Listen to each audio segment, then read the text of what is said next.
नमस्कार, नई आवाज में स्वागत है आपका। मैं हूं आपके साथ अंशु। खबरों का रुख करते हैं। कोतवाली रुड़की क्षेत्र अंतर्गत संदिग्ध व्यक्तियों की चेकिंग के दौरान ढंढेरा फाटक बीईजी आर्मी एरिया के आसपास एक संदिग्ध व्यक्ति जिसकी भाषा बोली से वह व्यक्ति भारत का होना प्रतीत नहीं हो रहा है घूमने की सूचना मिली, जिस पर तत्काल कार्रवाई करते हुए पुलिस टीम द्वारा ढंढेरा फाटक के पास सटीक सूचना पर संदिग्ध व्यक्ति को रोककर पूछताछ में उक्त व्यक्ति की भाषा विदेशी थी, जो कि संभवतः बांग्ला भाषा लग रही थी। चूंकि मौके पर कोई भी व्यक्ति बांग्ला भाषा का जानकार नहीं था, जिस पर पुलिस टीम द्वारा आईआईटी रुड़की से बांग्ला भाषा की जानकारी रखने वाले व्यक्ति को मौके पर बुलाया गया। आईआईटी रुड़की के सुरक्षा अधिकारी देवाशीष भौमिक द्वारा व्यक्ति से बांग्ला भाषा में नाम पता आदि पूछने पर व्यक्ति ने अपना नाम रहीमुल पुत्र वासुमुल निवासी हाकिमपुर पाबना राजशाही बांग्लादेश बताया। उसने बताया वो 3 महीना पहले बांग्लादेश से पैसे कमाने बैनापुर बॉर्डर चौकी से पार कर जम्मू तवी ट्रेन से मुर्शिदाबाद सियालदह होते हुए कोलकाता भारत आया। फिर 2-3 महीना भारत में जगह जगह घूम रहा था। उसने सुना था कलियर में उर्स मेला चलने वाला है, तो वो ट्रेन से आज रुड़की आ गया। रहने की व्यवस्था के संबंध में ढंढेरा में घूम रहा था। जब तक कलियर में उर्स का मेला शुरू नहीं होता तब तक वो रुड़की में ही रहता। रहीमुल उपरोक्त से उसका भारत में प्रवेश संबंधित वीजा पासपोर्ट आईडी मांगी गई तो नहीं दिखा पाया।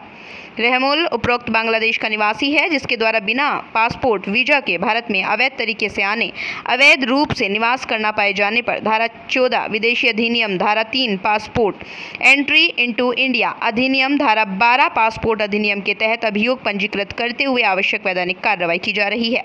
पुलिस अभिरक्षा में उक्त बांग्लादेशी नागरिक से विभिन्न जाँच एजेंसीज द्वारा अन्य विस्तृत पूछताछ की जा रही है। रुड़की से मनव्वर कुरैशी की रिपोर्ट। रुड़की कोतवाली क्षेत्र अंतर्गत बीईजी आर्मी एरिया के पास एक संदिग्ध व्यक्ति के दिखने की सूचना मिली, जिस सूचना पर उसे हिरासत में लेकर उससे पूछताछ करने की कोशिश की गई तो वो केवल बांग्ला भाषा भाषी था और बांग्लादेश का होना बता रहा था। इस संबंध में आईआईटी रुड़की से एक बांग्ला भाषी व्यक्ति को बुलाया गया, जिसके द्वारा पूछताछ की गई तो ये ज्ञात हुआ कि उक्त व्यक्ति बैनापुर बॉर्डर चोरी से पार करके बांग्लादेश से भारत में प्रवेश किया था और विगत 2-3 माह से उसके द्वारा भारत के विभिन्न हिस्सों में भ्रमण किया गया है।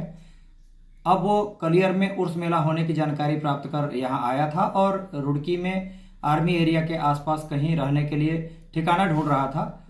इस संबंध में जब उससे पासपोर्ट आईडी और अन्य दस्तावेज तलब किए गए तो वो नहीं दिखा पाया।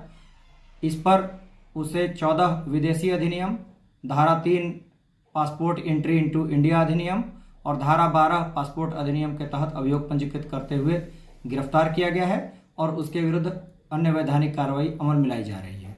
साथ ही उससे अलग अलग एजेंसियों के द्वारा पूछताछ की जा रही है ताकि उसके यहाँ होने के बारे में और उसके द्वारा जहाँ जहाँ भ्रमण किया गया है उसके बारे में जानकारी हासिल की जा सके। तो ये थी फिलहाल की छोटी बड़ी खबरें। बाकी की तमाम खबरों से जुड़े रहने के लिए देखते रहिए नई आवाज न्यूज चैनल। नमस्कार।